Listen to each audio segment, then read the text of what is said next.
अस्सलाम वालेकुम। तो मेरा नाम है हुज़ैफ़ा खालिद। आज हम बात करेंगे लीगल राइट्स क्या होते हैं, उसका इंट्रोडक्शन, डेफिनेशंस, थ्योरीज, पार्टीज और साथ में हम उसकी काइंड्स के बारे में बात करेंगे।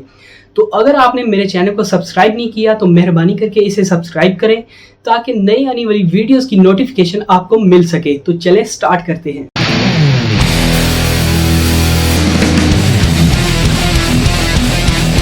सबसे पहले हम देखते हैं लीगल राइट्स क्या होते हैं। लीगल का मतलब होता है अकॉर्डिंग टू लॉ और राइट्स के मतलब होते हैं इंटरेस्ट।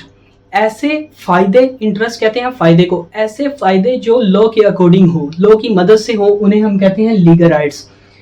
इंट्रोडक्शन की बात करते हैं तो लीगल राइट्स ऐसे राइट्स होते हैं which are recognised and protected by law. मतलब कि रिकॉग्नाइज्ड भी हो, मुंसलिक भी हो लॉ से, और प्रोटेक्टेड और लॉ उनकी हिफाजत भी कर रहा हो, उन्हें हम कहते हैं लीगल राइट्स। लीगल राइट्स और फंडामेंटल राइट्स में फ़र्क क्या होता है?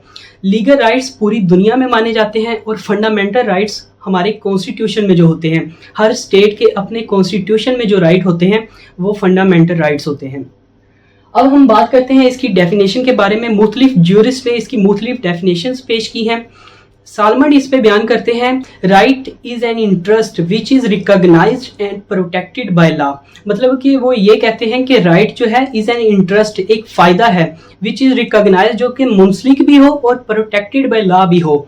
लेकिन इस पे ही ग्रे कहते हैं, ग्रे भी एक ज्यूरिस्ट हैं जो इस पे बयान करते हैं कि जो राइट है वो खुद एक इंटरेस्ट नहीं है, मतलब कि वो एक जरिया है जिससे उसे इंटरेस्ट मिलता है, मतलब कि फ़ायदा मिल सकता है। राइट खुद एक इंटरेस्ट नहीं है। अब हम बात करते हैं इसकी थ्योरीज के बारे में। थ्योरीज ऑफ लीगल राइट्स, दो तरह की थ्योरीज होती हैं लीगल राइट्स में। एक होती है विल बेस्ड थ्योरी और दूसरी होती है interest based theory. Will based theory में ये होता है कि अगर आपको कोई जॉब ऑफर करता है, अगर आपकी मर्जी है, अगर आपकी विल है तो आप वो कर लें, अगर आप ना करना चाहें तो आप पे कोई दबाव नहीं है। ये है will based theory. Interest based theory, ऐसे राइट्स जिनमें आपका फ़ायदा हो उन्हें कहते हैं इंटरेस्ट बेस्ड थ्योरी। तो ये दो थ्योरीज थी। अब हम बात करते हैं इसकी पार्टीज़ के बारे में, पार्टीज़ ऑफ लीगल राइट्स के बारे में। पार्टीज़ में ऑस्टन बयान करते हैं, according to Austin there must be a state और सॉवरन। मतलब कि स्टेट मुल्क का या कोई हाई पावर सॉवरन का होना, मतलब कि जैसे लॉ है, इसका होना बहुत ज़रूरी है। ऐसा बंदा भी होना चाहिए जिसे राइट दिया गया हो और ऐसा बंदा भी होना चाहिए जो जिस पर ये ड्यूटी हो कि उस राइट को वो हार्म ना करे, नुकसान ना पहुंचाए। तो ये थी पार्टीज। अब हम बात करते हैं इसकी काइंड्स के बारे में, जिसमें सबसे पहले आता है perfect and imperfect right. Perfect right ऐसा राइट होता है which are recognised and enforceable by law, जो कि लॉ से मुंसलिक भी हो और एनफोर्सेबल भी हो, मतलब कि लॉ उसे अमल दरामद में भी लाए। मिसाल के तौर पर कंट्रैक्ट लॉ है, दो पार्टीज के दरमियान जब कंट्रैक्ट होता है तो कोर्ट उसे मानता भी है और उस पर अमल भी करवाता है। अगर रिकॉग्नाइज्ड और इम्पोजेबल बाय लॉ ना हो तो फिर बनता है इम्परफेक्ट राइट, सिंपल। उसके बाद हम बात करते हैं पॉजिटिव एंड नेगेटिव राइट्स की। अगर आपने किसी से कुछ लिया है तो आप पे ये फर्ज है कि उसे वो वापस भी करें। अगर आप वापस करते हैं तो पॉजिटिव राइट है, अगर आप नहीं करते तो नेगेटिव राइट है। अब हम बात करते हैं रियल एंड पर्सनल राइट्स के बारे में।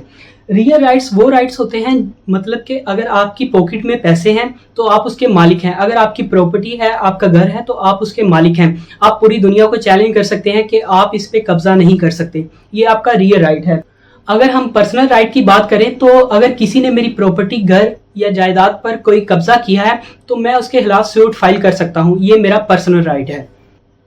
अब हम बात करते हैं रेम एंड पर्सोनम के बारे में। रेम एंड पर्सोनम भी सेम रियल एंड पर्सनल है। अगर आप इसे डिटेल में जानना चाहते हैं तो ऊपर आई के बटन में लिंक दिया गया है, वहां से जाकर आप ये वीडियो देख सकते हैं। उसके बाद हम बात करते हैं proprietary and personal rights. Proprietary property का राइट होता है। मिसाल के तौर पर अगर मेरे पास कोई प्रॉपर्टी है तो मैं उसे इन्वेस्ट करूं या अपने पास संभाल के रखूं, ये मेरी मर्जी है। इसमें और पर्सनल में ज़्यादा फर्क नहीं है। उसके बाद आता है इनहेरिटेबल एंड अनइनहेरिटेबल। इनहेरिटेबल, अगर विरासत में कुछ मिला है, अगर ओनर का नाम चल रहा है, मतलब कि ओनर के नाम पे कोई प्रॉपर्टी थी और अगर वो बच्चों को मिल गई है तो वो आ जाएगी इनहेरिटेबल में। अनइनहेरिटेबल कब होगा? जब जो फोर्थ होने वाला शख्स है उसके साथ ही उसकी प्रॉपर्टी भी खत्म होगी, मतलब कि उसके नाम पे कुछ हो ही ना, तो ये होगा अनइनहेरिटेबल। उसके बाद हम बात करते हैं रीप्रोप्रिया एंड रियलीना के बारे में। रीप्रोप्रिया भी ऐसा राइट होता है जो कि आपकी प्रॉपर्टी है, आपका उस पर पूरा हक है। और रीअलीना होता है कि मतलब कि दूसरी की प्रॉपर्टी पर भी आपका थोड़ा सा हक है। मिसाल के तौर पर अगर आपकी प्रॉपर्टी किसी दूसरे बंदे की प्रॉपर्टी के साथ है तो कोर्ट आपको ये हक देता है कि आप उससे गुजरकर अपनी प्रॉपर्टी में जा सकते हैं। अब हम बात करते हैं प्रिंसिपल एंड एक्सेसरी राइट्स की। प्रिंसिपल राइट्स ऐसे राइट्स होते हैं, अगर मैं किसी बंदे से कुछ पैसे उधार लेता हूं तो ये मेरा प्रिंसिपल राइट है। और उसके बाद जो एक्सेसरी राइट होगा वो इस तरह होगा कि मैं उसे बदले में कोई चीज रखवा दूंगा, अपना कोई घर प्रॉपर्टी वगैरह कुछ गिरवी रखवा दूंगा, तो ये होगा एक्सेसरी राइट। उसके बाद हम बात करते हैं प्राइमरी एंड सेंसेशन राइट्स की। प्राइमरी राइट्स ऐसे राइट्स होते हैं, अगर सुप्रीम कोर्ट किसी फैसले को ठुकरा के कोई नया फैसला कर देती है तो उसे सबको मानना होता है, उसे प्राइमरी या सेंसेशन राइट्स कहते हैं। वेस्टेड एंड कंटिंजेंट की। वेस्टेड होता है कि ओनर के बगैर कोई दूसरा ओनर नहीं बन सकता, एक मालिक अगर चला गया है तो दूसरा उसका मालिक नहीं बन सकता। कंटिंजेंट होता है जिसमें शर्त पैदा हो जाती है, मिसाल के तौर पर अगर तुम ये करोगे तो मैं भी ये करूंगा, ये होते हैं कंटिंजेंट राइट्स। उसके बाद हम बात करते हैं म्यूनिसिपल एंड इंटरनेशनल राइट्स के बारे में। म्यूनिसिपल ऐसे राइट्स होते हैं जो स्टेट में तमाम सिटीजन इंजॉय करते हैं, और इंटरनेशनल राइट्स ऐसे राइट्स होते हैं जो आउट ऑफ कंट्री भी सिटीजन इंजॉय करते हैं। ऐसे राइट्स को हम इंटरनेशनल राइट्स कहते हैं। तो ये थी इसकी काइंड्स। अब हम बात करते हैं कैरेक्टरिस्टिक्स या एसेंशियल्स ऑफ लीगल राइट्स के बारे में। सालमन इस पे बयान करते हैं, एसेंशियल्स में 5 चीजें आती हैं। नंबर 1 पे ओनर, अगर किसी का राइट है तो उसका ओनर जरूर होना चाहिए, उसका मालिक होना चाहिए। दूसरा ड्यूटी होनी चाहिए, मतलब कि कुछ लोगों पर उसकी ड्यूटी भी होनी चाहिए, मतलब कि उसे वायलेट ना करें। एक ओनर होना चाहिए, दूसरी ड्यूटी होनी चाहिए। तीसरी कंटेंट होना चाहिए, मतलब कि जब वायलेशन हो जाए तो रिटन फॉर्म में जो लिखते हैं, सूट फाइल करते हैं किसी के खिलाफ, वो कंटेंट होता है। उसके बाद हमारे पास ऑब्जेक्ट होना चाहिए, मिसाल के तौर पर जिसके खिलाफ केस है वो ऑब्जेक्ट, कोई प्रॉपर्टी है, कोई बॉडी है, कोई भी चीज़ है, वो ऑब्जेक्ट होना चाहिए, मैटर होना चाहिए। उसके बाद हम बात करते हैं टाइटल की। कोई भी केस हो उसका कोई ना कोई टाइटल होना चाहिए, जैसे कन्वेंशनल लॉ होते हैं, प्रॉपर्टी लॉ होते हैं, क्रिमिनल लॉ होते हैं, ये सारे टाइटल्स में आते हैं। अगर आपको मेरी ये वीडियो अच्छी लगी हो तो लाइक करें और इसे शेयर भी करें। Thank you.